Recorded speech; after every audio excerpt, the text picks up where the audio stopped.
Bom dia a todos. Hoje nós vamos continuar aprendendo um pouco sobre máquinas elétricas rotativas. A máquina elétrica que nós vamos aprender um pouco hoje é a máquina elétrica que é a mais utilizada na indústria, que é o motor de indução de gaula de esquilo, né? Na verdade, a gente vai aprender um pouquinho sobre os dois tipos de máquina de indução, gaula de esquilo e rotor bobinado, mas o foco vai ser maior, bem maior na parte de gaula de esquilo, que é a máquina que é mais usada na indústria. Rotor bobinado vocês vão encontrar mais na parte de geração eólica. Na aplicação como motor, 90% das aplicações utiliza máquinas de indução de gaiola de esquilo. E mais uma vez eu relembro a vocês o quê? Que essa máquina ela é muito utilizada como motor, e isso foi possível depois da utilização cada vez maior de inversores de frequência. São dispositivos que fazem com que o controle da máquina de indução, que é relativamente complicado, ele torna o controle de velocidade da máquina simples, mais ou menos como é o controle lá da máquina de corrente contínua. Mas se a gente for comparar o controle de velocidade da máquina de corrente contínua, é muito mais fácil do que o controle de velocidade da máquina de indução. Mas como o inversor de frequência faz isso para a gente, isso facilita. Então, hoje em dia, quando a gente vai para uma aplicação de máquina de indução, essa aplicação, ela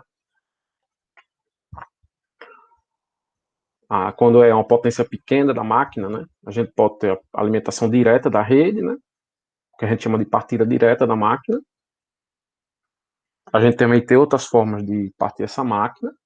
E qual é o problema dessa máquina? É que essa máquina, ela tem uma alta corrente de partida. Quando você aplica as tensões nominais na máquina, a corrente de partida da máquina pode chegar a 6, 8 vezes a corrente nominal. Até o dispositivo que é utilizado para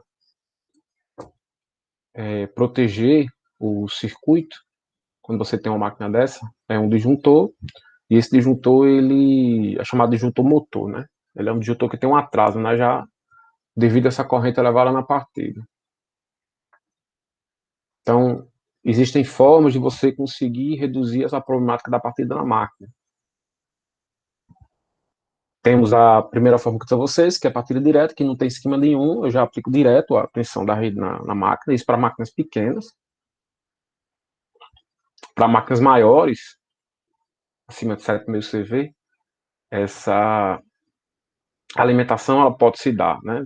Tem formas mais antigas de você fazer essa alimentação. A partir de estrela triângulo, isso para você dar uma redução na corrente durante a partida. Você inicia ela com estrela e depois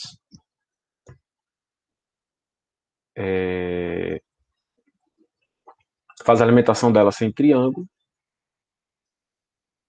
E também outra possibilidade é usar o que a gente chama de uma partida compensadora com um transformador para reduzir esse nível de tensão.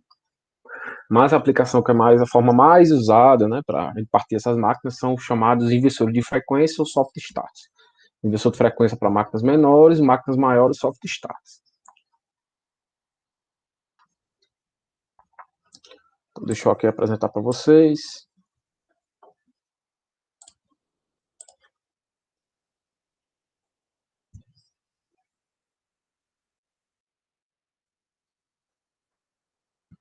Já está apresentando.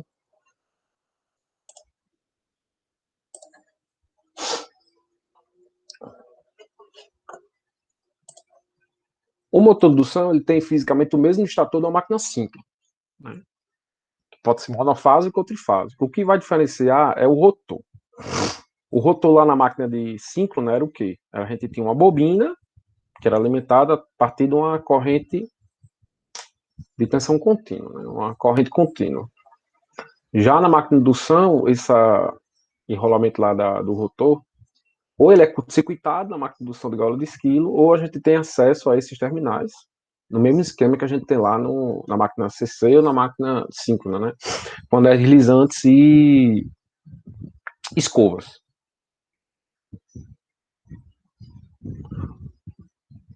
No estator, a gente tem o quê? Encontra esses enrolamentos onde são alimentadas as fases, podendo ser ligado em delta ou estrela. Então, a gente pode ligar a máquina em delta ou estrela.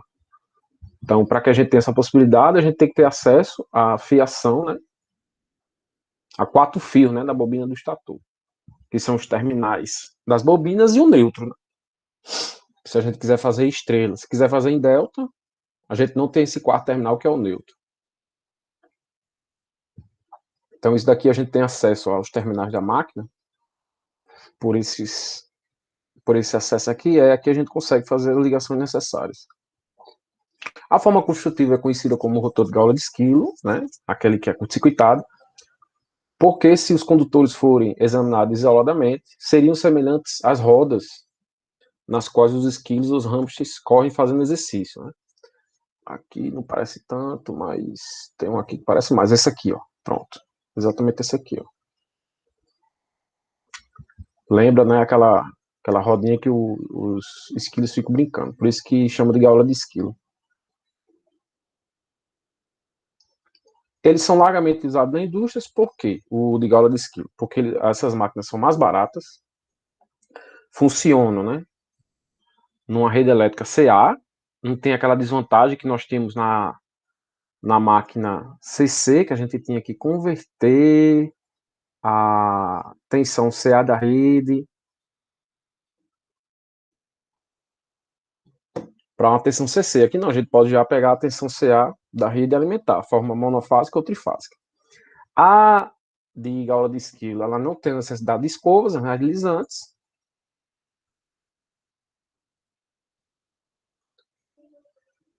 Ela tem uma robustez elevada. Muito difícil uma máquina dessa dar problema. Geralmente, quando dá problema, a máquina é trocada, não é feita. Foi um problema sério, né? Não é feito nem manutenção. Porque a máquina gera muita manutenção quando você tem a necessidade de escovas e anéis deslizantes.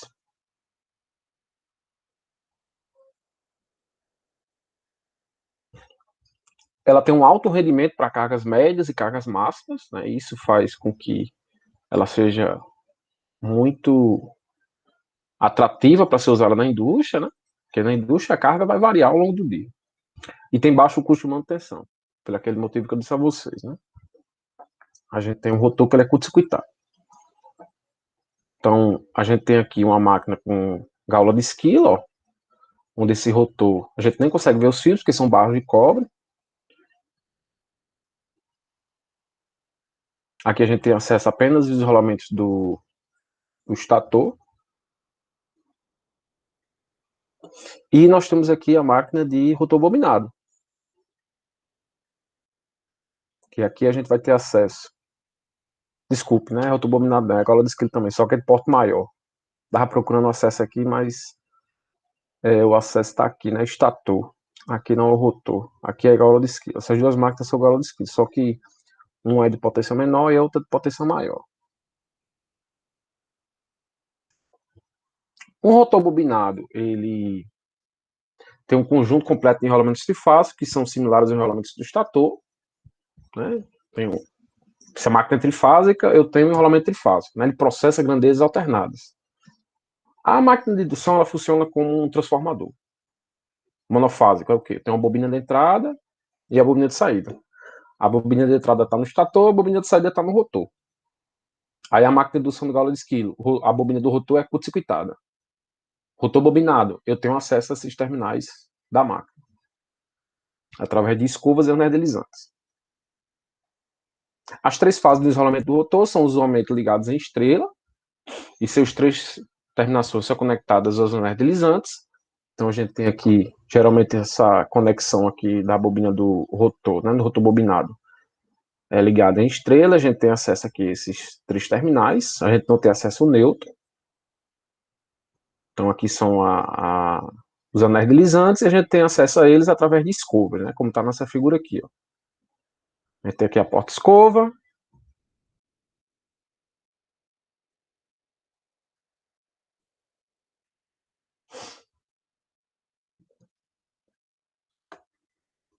Vejam que aqui é diferente, né? O rotor da máquina é que ele é bobinado, diferente da outra máquina que é a gaula de esquilo.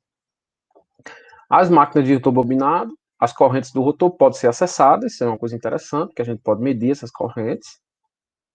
Já no rotor a gente não pode medir, com o galo do esquilo a gente não pode medir, a gente teria que fazer alguma espécie de estimação, nas quais as correntes podem ser examinadas e resistências extras podem ser inseridas. Aí qual é a ideia básica? A máquina de indução, ela possui uma característica torque e velocidade, estilo que vocês tinham lá na máquina de corrente contínua. Vocês tinham a velocidade máxima, e quando o torque ia aumentando, essa velocidade ia diminuindo até a velocidade nominal. Na máquina de indução, a gente vai ter uma característica. Quando a máquina ela é Gauss de esquilo, ela tem apenas uma curva característica, porque o circuito elétrico dela é único. Quando nós temos a máquina de rotor bobinado, essa curva ela pode mudar. Então, nós podemos fazer o quê? Com acesso aos terminais do rotor, a gente pode inserir resistências com esse enrolamento do rotor para mudar a característica torque-velocidade. Por que seria interessante? Porque geralmente, quando a máquina a gente tem apenas a impedância do rotor, o torque máximo dela é mais próximo à velocidade nominal. Quando você adiciona resistências, você pode trocar esse torque máximo, em vez de ser próximo da nominal, colocar em baixa velocidade. Por que isso seria interessante? Eu quero partir uma carga que necessita que eu tenha um alto torque de partida, né? Como acontece em sistemas de bombeamento. Então você pode ter resistências associadas lá em série com o rotor da máquina para mudar a característica torque-velocidade dessa máquina. Então por isso que seria interessante. Antigamente, como inversor de frequência era uma coisa muito cara, e o soft starts, então era uma coisa que era utilizada, né? Hoje em dia não vale a pena, é melhor você pegar uma máquina de indução de Gauss de esquilo e utilizar um inversor de frequência, porque essa máquina de bobinado, ela gera muita manutenção. Ela é mais utilizada quando a gente pensa em geração de energia lá na geração eólica. Aqui temos a máquina de Gauss de esquilo. Temos o estator, o que é interessante?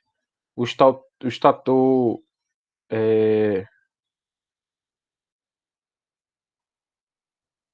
ele possui enrolamentos, né? Se for monofásico, apenas uma bobina, se for trifásico, 3 bobinas, defasada de 120 graus. E esse estator, ele é igual para a máquina de indução para gaula de esquilo. Aqui nós temos o rotor da máquina, aqui de gaula de esquilo, aqui de rotor bobinado, ó. Aqui acesso aos 3 terminais da máquina. E aqui é a montagem, ó, das bobinas do estator. E tem aquele material ferromagnético, e aqui são enroladas a fiação da bobina. Tem aqui a máquina de indução de gaula de esquilo explodida. Nós temos, isso aqui é gaula de esquilo, né? Nós temos aqui o rotor, que ele é curto-circuitado. O eixo do rotor, ele é fixado, né? Aqui na máquina, através de rolamentos e anel de fixação. Essa máquina, ela possui o quê? Possui um ventilador para você ter uma refrigeração. Isso vai gerar uma perda, né? Como a gente tem lá na máquina 5, né? Qualquer máquina que tenha esquema de ventilação para diminuir o aquecimento, você vai perder um pouco da potência que você está fornecendo para a máquina, né? Aí temos aqui o acesso a isolamentos do estator, através dessa caixa aqui de ligação.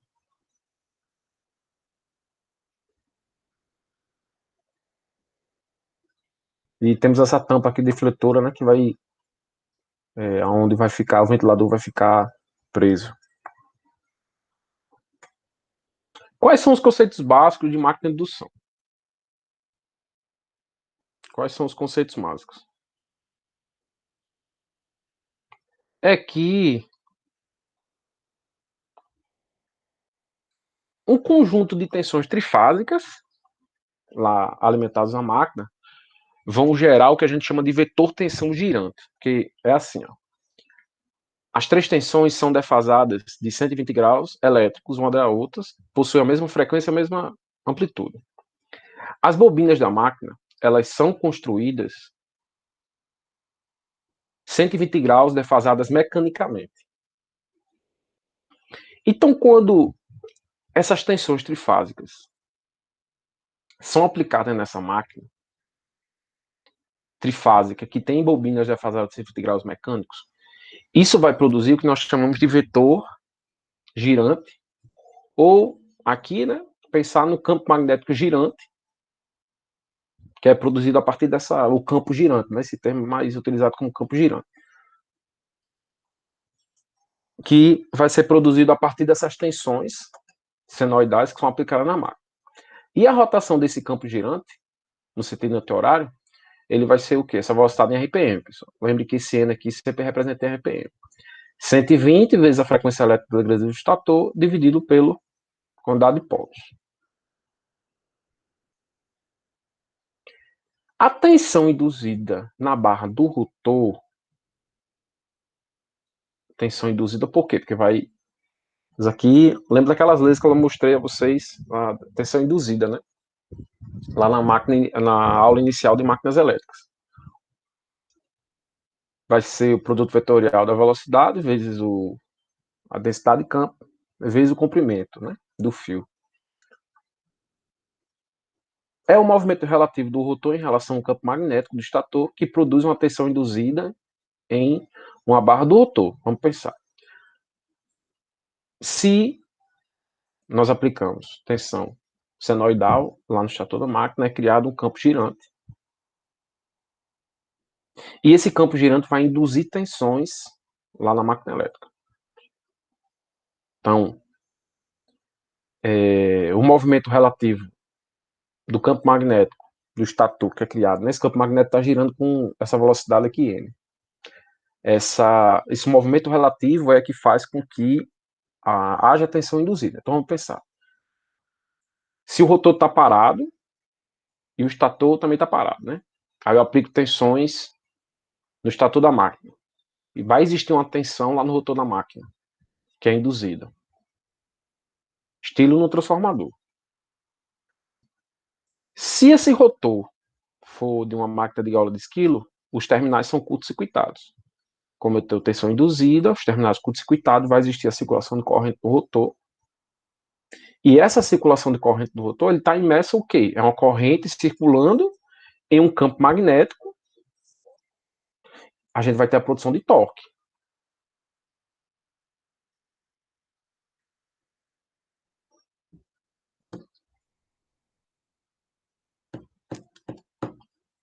Então, ou se for rotor bobinado, né?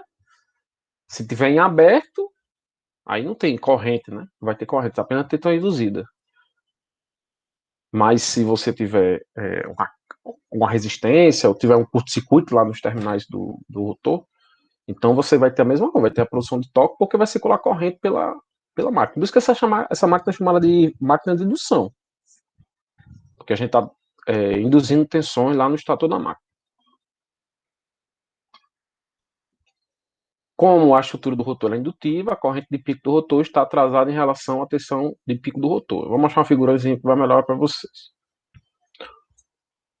A gente vai pensar aqui que a máquina é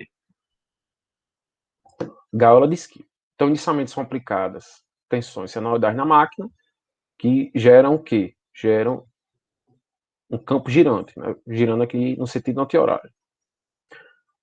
Como o rotor ele é curto-circuitado, e ele está imerso em um campo magnético, né? Vai existir o quê? Vai existir uma tensão induzida, e essa tensão induzida, ela vai fazer com que haja circulação de corrente na máquina. A corrente aqui, IR.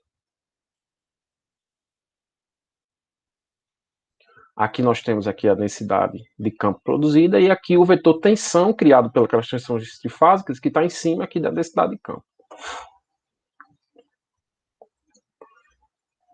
Nesse caso aqui, a corrente do rotor ela é atrasada em relação a... Porque a característica indutiva, né? É uma bobina. O rotor da máquina tem característica indutiva. Ao circular uma corrente no rotor, né? Essa corrente aqui, a gente vai ter o quê? A gente vai ter a produção de uma densidade, densidade de campo criada pelo rotor, antes a gente tinha apenas BS, agora a gente tem BR, e a interação dessas duas densidades vão gerar o que a gente chama de B líquido, que é o campo magnético resultante, né, entre esses dois vetores aqui.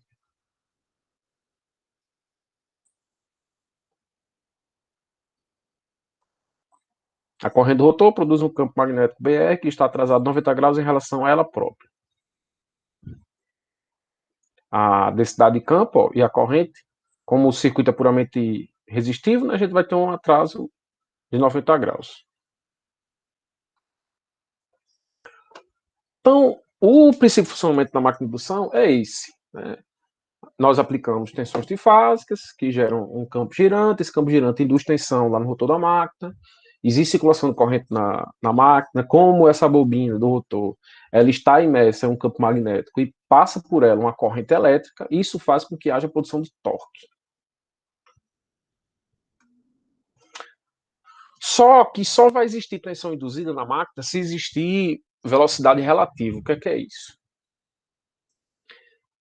Se é aplicada uma tensão senoidal na máquina, você vai criar um campo girante e você vai induzir tensões. Se por um acaso a máquina girar com a mesma velocidade do campo girante, não vai existir movimento relativo. O que isso quer dizer para vocês? O que isso quer dizer? Se não existe movimento relativo, não tem tensão induzida.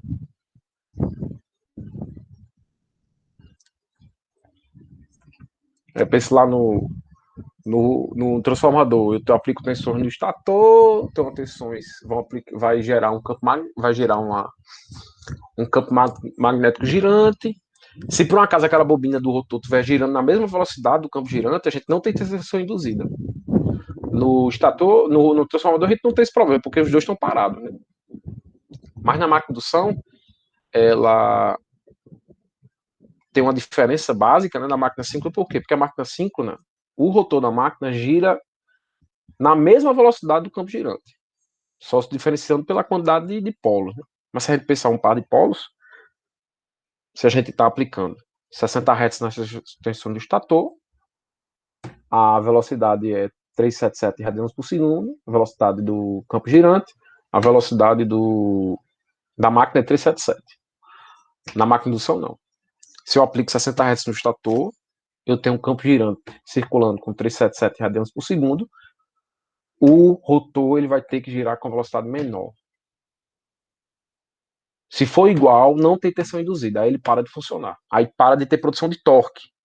Porque o torque depende do quê? A bobina tem que estar imersa a um campo magnético e tem que circular corrente por essa bobina para que haja produção de torque. Como é que eu já mostrei a vocês lá na aula inicial de máquinas. Então, essa velocidade relativa a gente chama de velocidade de escorregamento, que é a velocidade síncrona, que é a velocidade do campo girante, menos a velocidade mecânica. E essa velocidade aqui de escorregamento, nesse caso aqui é RPM, pessoal, porque é o N, a gente pode expressar também através de um S.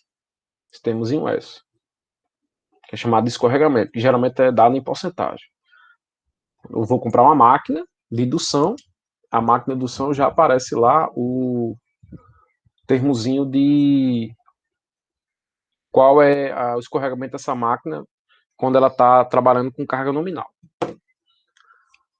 Então, o S é igual que a velocidade de escorregamento, é uma normalização. A gente pega a velocidade de escorregamento, que foi dado por essa equação, e divide pela velocidade síncrona, que pode ser dado. A gente pode encontrar ela com as velocidades RPM ou radianos por segundo.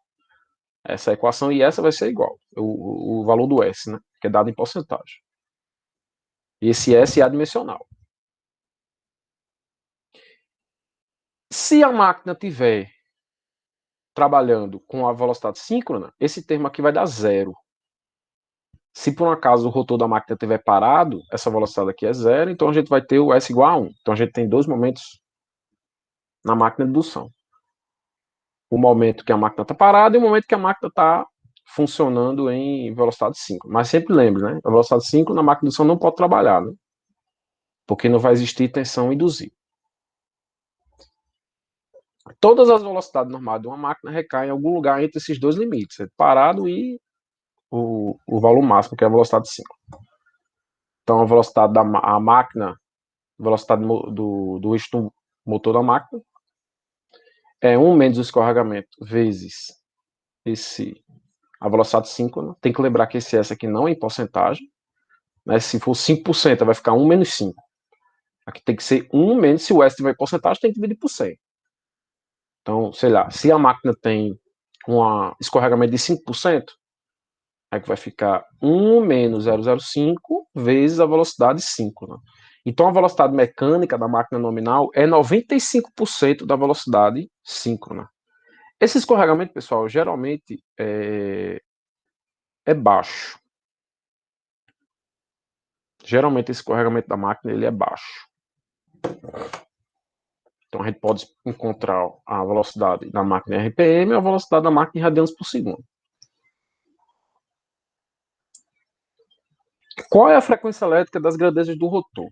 Como é que a gente encontra essa frequência elétrica das grandezas do rotor? Né? Vai circular uma corrente no rotor e vai circular uma... A gente vai ter a circulação de corrente no rotor e a gente tem uma tensão, né? Lá induzida na máquina. Então, o motor de indução trabalha induzindo tensões e correntes no rotor da máquina. Transformador que roda, né, o transformador rotativo. Como tal, o transformador induz uma tensão no secundário, na máquina, que é o rotor. Entretanto, diferentemente do transformador, a frequência secundária não é necessariamente a mesma. Só existe um momento que essa frequência é a mesma, é quando o rotor está parado. Se você segurar o rotor da máquina e alimentar o estator, o que vai acontecer? As frequências do estator e do rotor vão ser iguais. Então a gente vai ter aqui dois momentos. Se a máquina estiver parada, a frequência das grandezas elétricas do rotor é igual a do estator. Se por um acaso ela estiver na velocidade síncrona, a gente não tem frequência, na frequência nula, porque a gente não vai ter tensão induzida, porque precisa ter um movimento relativo.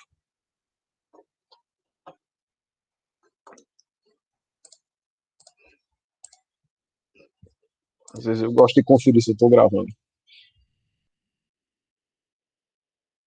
Então, como o S é dado pela diferença da velocidade síncrona pela velocidade nominal da máquina sobre a velocidade síncrona, a frequência elétrica das grandezas do rotor é igual ao quê? É igual ao S vezes a frequência elétrica das grandezas do estator.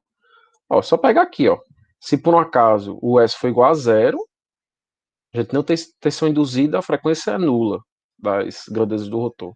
Se por um acaso a máquina estiver parada, o S é igual a 1 e essas duas frequências são iguais. Então a frequência elétrica das grandezas do rotor pode ser N síncrono menos Nm sobre N síncrono vezes a frequência elétrica do estator. Lembrando que essa equação aqui pode ser em N, que é RPM, ou pode ser expressa em ômega, que é radianos por segundo.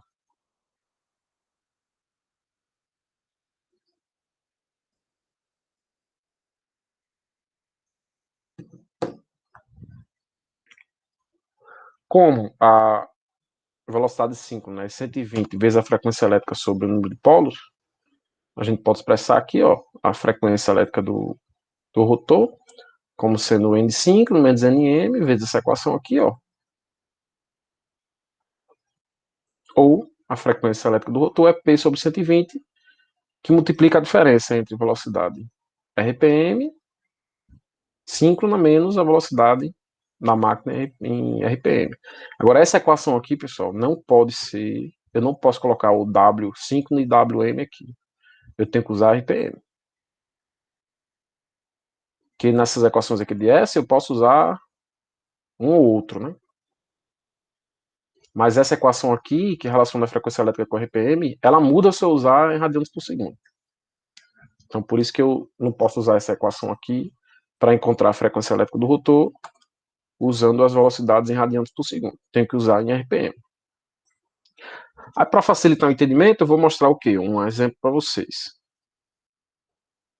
eu tenho uma máquina de indução de 6 polos, ou 3 pares de polos,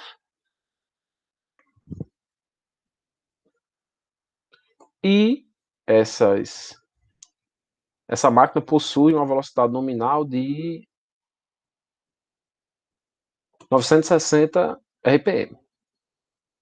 Obtém a velocidade síncrona, já mostrei a vocês como calcula, o escorregamento e a frequência das grandezas elétricas do rotor.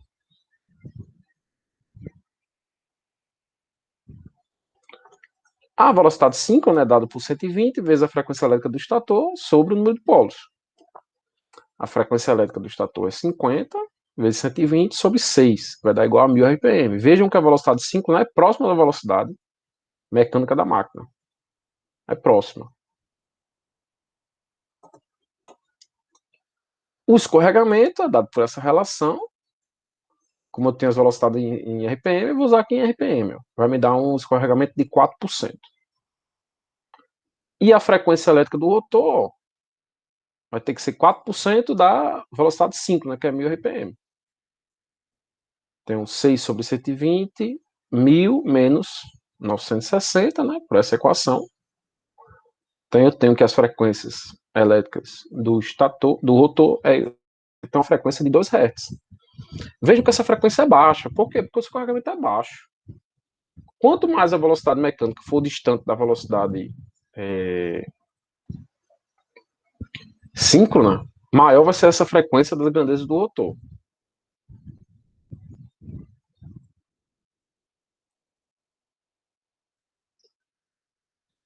Vou fazer outro exemplo aqui. Ó. O motor de indução de 208 volts, 10 HP, 4 polos, 60 Hz, é ligado em Y e tem um escorregamento de plena carga de 5%. Eu vou lembrar, pessoal, que essa tensão terminal da máquina, a tensão terminal numa máquina sempre é a tensão entre as fases da máquina.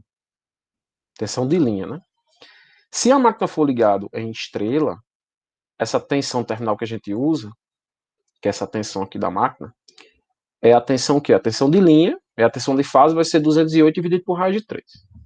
Se a máquina estiver em delta, esse 208 vai ser o quê? Vai ser igual à tensão de fase. Lembre lá que na aula de máquinas simples eu mostrei, né? Que tinha o VL, que é a tensão de linha, tinha o VFI, que era a tensão de fase, e a tensão VT. Então a máquina é especificada em VT, né? Tensão de linha. Se for estrela, tensão de linha, se for em delta, tensão de linha que é igual a tensão de fase. Como essa máquina está em Y, isso daqui vai ser VT, que é igual a VL, e VFI é 208 dividido por raiz de 3. O que é que ele pede? Qual é a velocidade síncrona? Que a gente já sabe. Qual é a velocidade do rotor dessa máquina com carga nominal? A gente sabe o escorregamento, a gente vai conseguir encontrar essa velocidade. Qual é a frequência do rotor com carga nominal? Nada diferente do que a gente viu. Só que aqui é pedindo nada mais. Qual é o conjugado no eixo do motor com plena carga? Né, quando é colocada a carga nominal. Quando plena carga quer dizer que essa máquina está trabalhando com potência nominal. Se ela é uma máquina de 2 kW, eu tenho uma potência mecânica de 2 kW.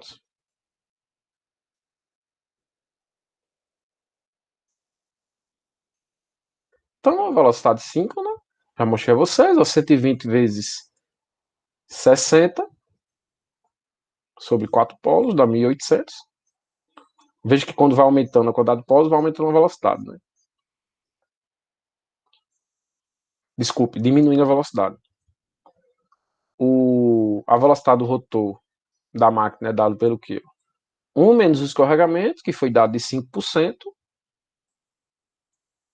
sobre vezes a velocidade síncrona. É 95% da velocidade síncrona. 95% de 1800 é igual a 1710.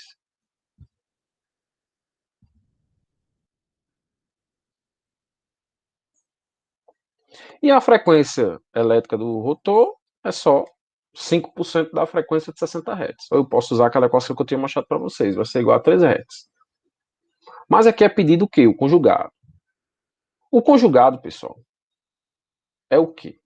Potência da máquina é igual potência no eixo é igual ao torque mecânico sobre o quê? Sobre a velocidade em radianes por segundo. Veja que aqui é o W, não o N, né, que é RPM. Como a velocidade do motor aqui foi expressa em RPM, o que é que a gente vai fazer? A gente vai converter para radianes por segundo. Multiplicar por 2π e dividir por 60. Assim a gente converte. Vai dar um pouquinho maior do que 0,1, né? Como a potência na máquina foi dada em HP, essa equação aqui, essa potência é 1 watts. Então eu tenho que pegar. A potência nominal é 10 HP. Lembrando que essa potência aqui é a potência nominal.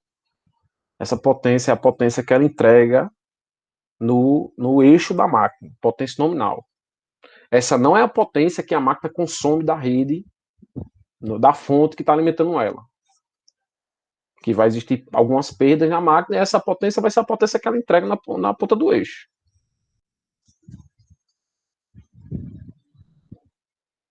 É como eu disse a você, você compra um carro, você não quer saber a potência que é gasta lá na combustão, você quer saber quanto que a combustão entrega para você acelerar o carro. E a eficiência do motor a combustão é baixa.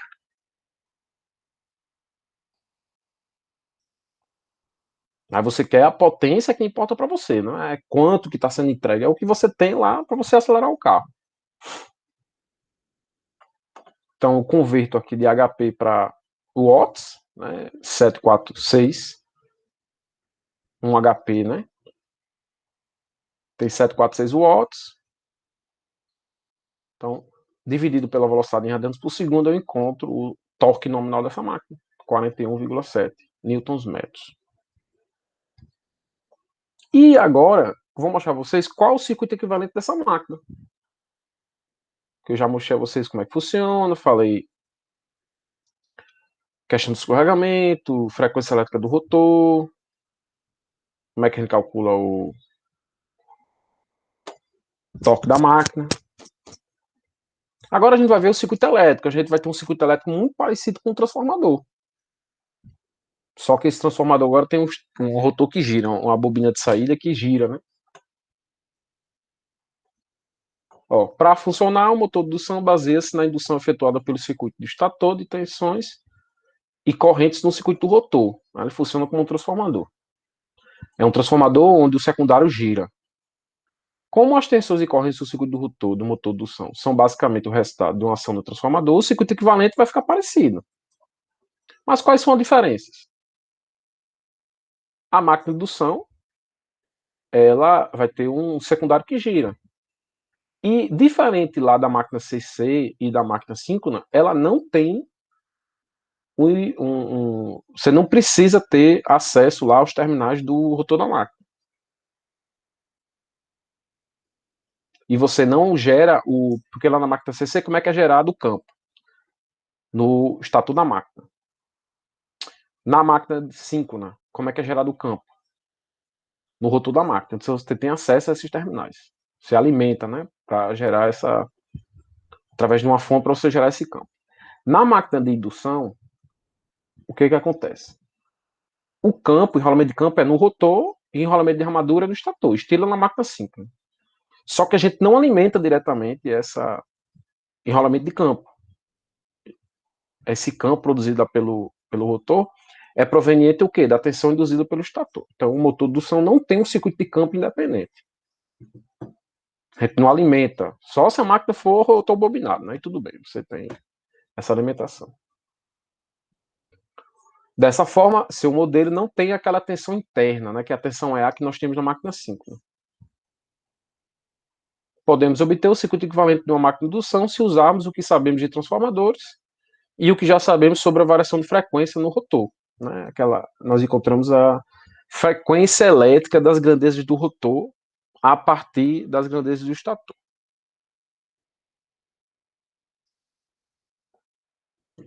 Então, qual é o modelo, qual é o circuito equivalente que nós temos? É um transformador. É um transformador ideal. Aqui nós temos a resistência da bobina do estator, a reatância de dispersão da bobina do estator, o RC, que é devido às perdas, e aqui é a reatância da magnetização. Temos um transformador ideal, que na saída dele é curto-circuitado, porque é gaula de esquilo, e temos a reatância do rotor, a reatância de dispersão e a resistência do enrolamento do rotor. Vejam que aqui a gente não tem aquela tensão EA que nós temos lá na máquina 5, né? Então, a tensão interna E1 do estator está acoplada à tensão do secundário E por meio de um transformador ideal.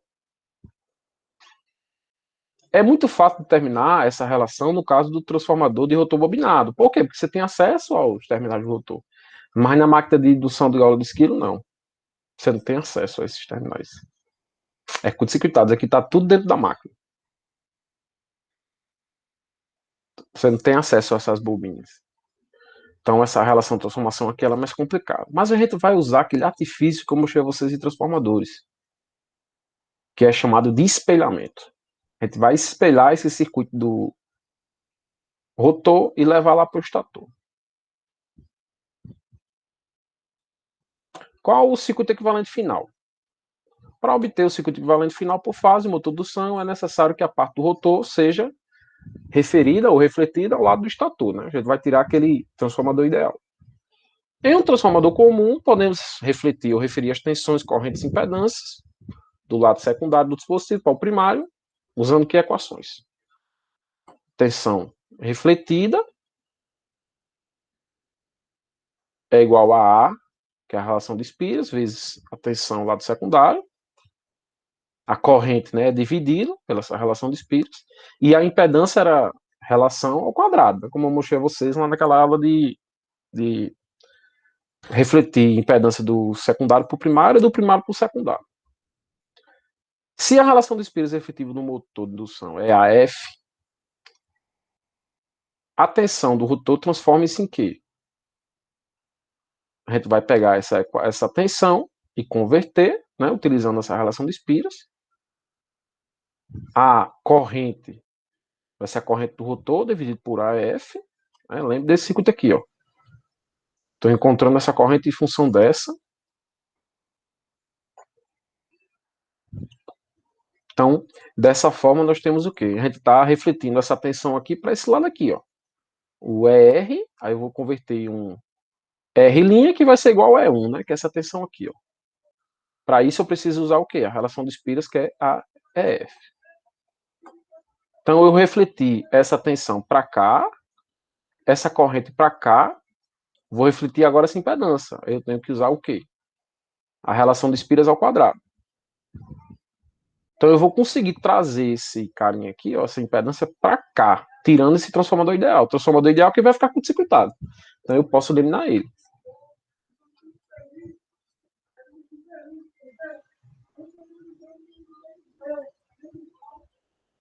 Então a impedância é a impedância original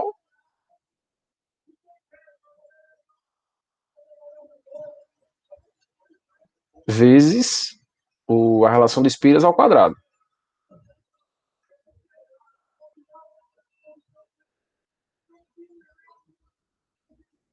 A resistência do rotor e a reatância, com o rotor bloqueado, são a determinação muito difícil ou impossível em rotores de gaula de esquilo. É complicado você achar. E a relação de Spears também é difícil de obtenção. Né? Essa resistência, essa reatância da máquina lá no rotor. Né? Felizmente, contudo, é possível realizar medições que darão diretamente essa resistência refletida. Né? A gente vai saber o efeito dessas impedâncias para o lado do estator da máquina, através de R2 e X2, que é a reatância e a resistência refletida. Como o rotor da máquina gira, né? Aí agora a gente vai ter que ter esse S aqui dividindo essa resistência. Então, a impedância do rotor da máquina é a reatância mais a resistência dividido pela... Então, o circuito do rotor vai mudar de acordo com a velocidade. Não era o que a gente tinha lá com o transformador, né? Porque lembre que as grandezas do rotor, o rotor vai estar girando. O rotor lá da máquina de...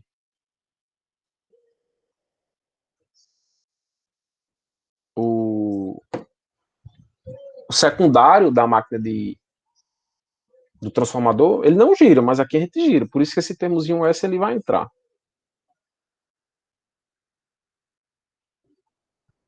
E qual é o diagrama de perdas, né, de uma máquina? Então a gente já tem o circuito elétrico da máquina, agora a gente vai ver o diagrama de perda. Né? Já tem o circuito elétrico, dá para saber como é que vai se representar esse diagrama de perdas.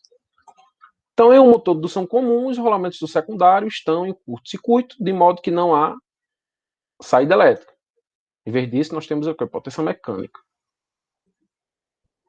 A potência elétrica fornecida ao motor, subtraída pelas perdas do cobre, né, que vão ser essas perdas dessas resistências, e a perda no núcleo, que é a perda nessa resistência. O restante é convertido em potência elétrica, que é esse potência convertida.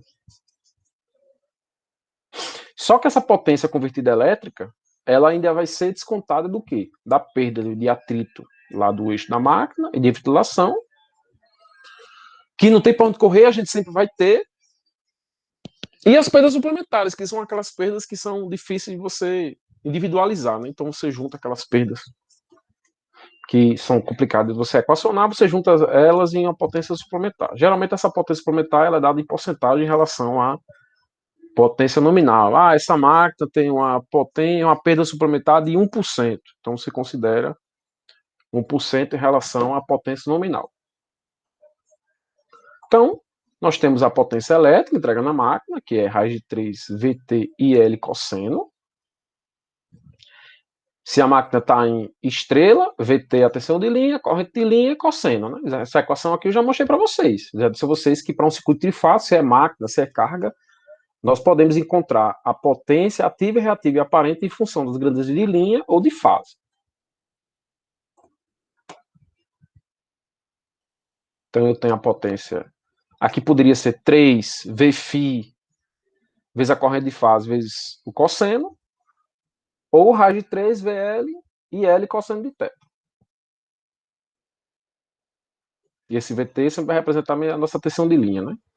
Essa potência menos a perda no cobre, menos a perda no núcleo, cobre do estator e aqui do rotor, nós vamos encontrar aqui a potência, que é a potência do entreferro, quando se considera apenas as perdas no estator e no núcleo, a gente tem a potência que está lá naquele entreferrozinho, que é o espaçozinho que tem entre o estator e o rotor. Diminuído pela perda no cobre, nós temos a potência convertida elétrica, só que essa potência não é entregue ao eixo. Por quê? Porque ainda temos a perda por atrito de ventilação e as perdas suplementares. Quanto maior a velocidade do motor de indução, maiores serão as perdas por atrito, ventilação e perdas suplementares. Então, a gente não tem o que fazer. Né? Essas perdas elas são características desse tipo de máquina. Por outro lado, quanto maior for a velocidade do motor, menores serão suas perdas no núcleo. Portanto, essas três categorias de perdas são algumas vezes combinadas e denominadas de perdas rotacionais. Né? Então, o livro que eu uso, né, para fazer isso é o Chapman, que tem lá no plano de curso, e alguns exercícios ele diz, né, considere perdas rotacionais. E que perdas rotacionais são essas? A gente considera uma perda fixa, né? Por quê? Porque quando a gente aumenta a velocidade, a perda por atrito e ventilação, isso suplementar aumenta, mas a perda núcleo diminui. Porque a frequência elétrica vai diminuindo lá na frequência elétrica do rotor, né? Então, muitas vezes essa e essa são dadas por perdas rotacionais. Pode ser dado em porcentagem também.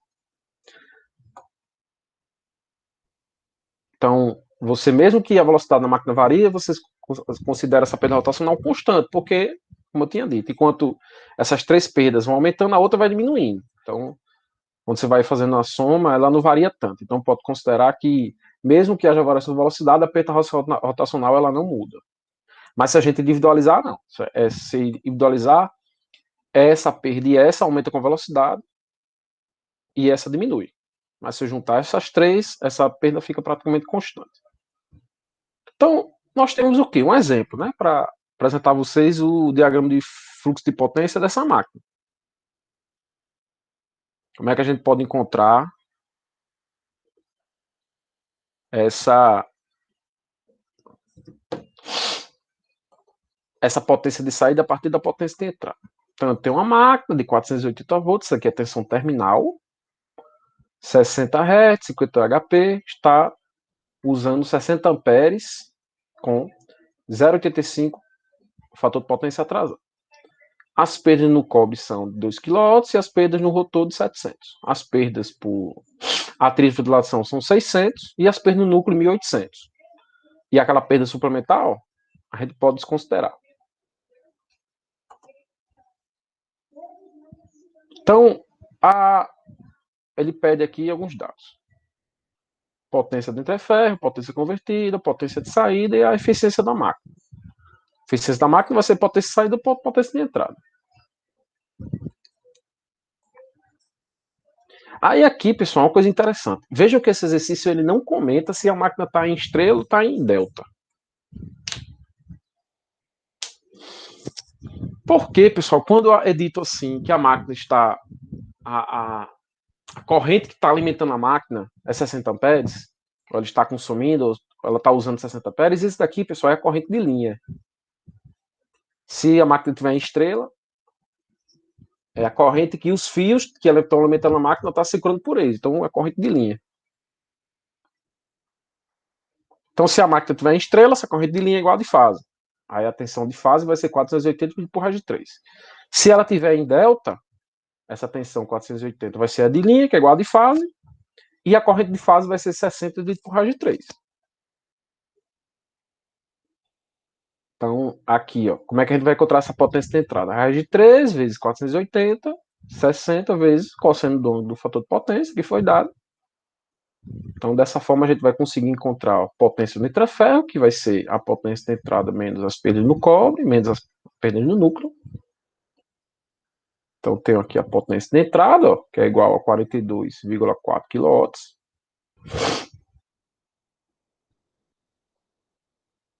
Eu vejo, pessoal, que eu não dou um tempo aqui. Geralmente, nas aulas, eu dou um tempo para os alunos fazer, né? Os exercícios, baseando no que eu dei. Né? Aqui não precisa, né? Vocês param, tentam fazer antes de eu mostrar como é que faz. Então, a potência de interferro, a potência de entrada, menos as perdas do cobre de estator, menos a perda no núcleo. Então, a gente tem uma perda de uma potência. Entrou 42 e no interferro tem 38. Veja que essa potência vai reduzindo. A potência convertida vai ser do interferro menos as perdas do cobre, do rotor, que dá 37,9. Já a potência de saída vai ser essa potência elétrica convertida, menos a perda por atrito de ventilação, menos a perda suplementar.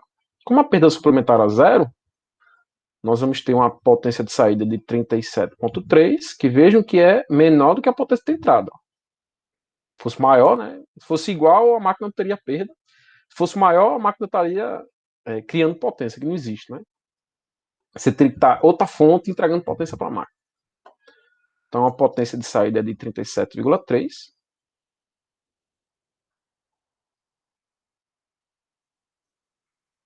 Se a gente quiser converter para HP, ó, é só fazer 37,3 vezes 1 sobre 746, né? Mas como aqui está em quilowatts, aí ele colocou 746 dividido por 1000, que vai ficar 0,746. Isso dá uma potência de 50 HP. Então essa é a potência da máquina. Só que eu tenho que achar ainda eficiência. A eficiência vai ser... Essa eficiência eu podia fazer em HP ou em quilowatts, né? Mas não tem muita lógica a gente encontrar a potência elétrica de entrada da máquina em HP, né? Geralmente é em watts. Então, nós temos aqui a potência de saída. Agora, você não pode fazer essa potência aqui de saída sobre a potência de entrada e a potência de saída você usar 50 dividido por 42,4. Isso vai dar uma eficiência maior do que 100%, porque você está usando unidades diferentes. O N, que é a eficiência, é adimensional. 37,3 dividido por 42,4 vai me dar uma eficiência de 88%. Então, essa máquina ela tem uma eficiência relativamente elevada. Então, pessoal, o que eu tinha para apresentar a vocês sobre máquina de indução era isso. E até a próxima aula, né? Um bom dia a todos.